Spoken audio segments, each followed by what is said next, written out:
కథ పేరు స్నేహమే బహుమతి. సింగమల అనే అడవిని కంటి అనే సింహం పాలిస్తుండేది. దానికి నక్క, కాకి అనుచరులుగా ఉండేవి. ఓ రోజు కాకి ఎగురుకుంటూ వచ్చి, మన అడవికి దూరంగా ఉన్న ఎడారిలో ఒంటెను చూశాను. దాన్ని వేటాడగలిగితే మనకు వారం పాటు ఆహారానికి సమస్య రాదు అని చెప్పి సింహాన్ని, నక్కని బయల్దేరదీసింది. కాని ఎడారిలోకి అడుగు పెట్టగానే అక్కడి వేడికి సింహం, నక్కల కాళ్లు కాలి నడవలేకపోయాయి. దాంతో కాకి ఒంటె దగ్గరకెళ్లి, మిత్రమా, నువ్వు మా రాజు సింహాన్ని, మంత్రి నక్కని అడవిలో దించగలవా అని అడిగింది. ఒప్పుకున్న ఒంటె సింహాన్ని, నక్కని మోసుకుంటూ వాళ్ల స్థావరానికి తెచ్చింది. దాని మంచితనం సింహానికి బాగా నచ్చి, మిత్రమా, నువ్వు కూడా మాతో పాటు ఇక్కడే ఉండు అంది ఒంటెతో. సింహం ఉన్నపళంగా తీసుకున్న ఈ నిర్ణయం నక్కకి, కాకికి బొత్తిగా నచ్చలేదు. అవి ఓ ఉపాయం పన్నాయి.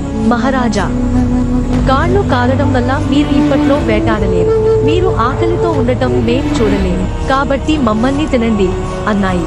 అది విన్న ఒంటె, వాళ్ళని వదిలే రాజా, నన్ను చంపితే నీ ముగ్గురికి వారం పాటు ఆహారం కాగలను అంటూ ముందుకొచ్చింది.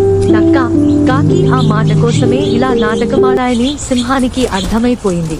దాంతో, సరే, ఒక్కొక్కరు వరసగా రండి, ముందు చిన్న జీవితో మొదలు పెడతాను. కాకి, నువ్వు రా ముందు అంది. ఆ మాటకి కాకి తురుమంటే, నక్కేమో పరుగు లంఘించుకుంది.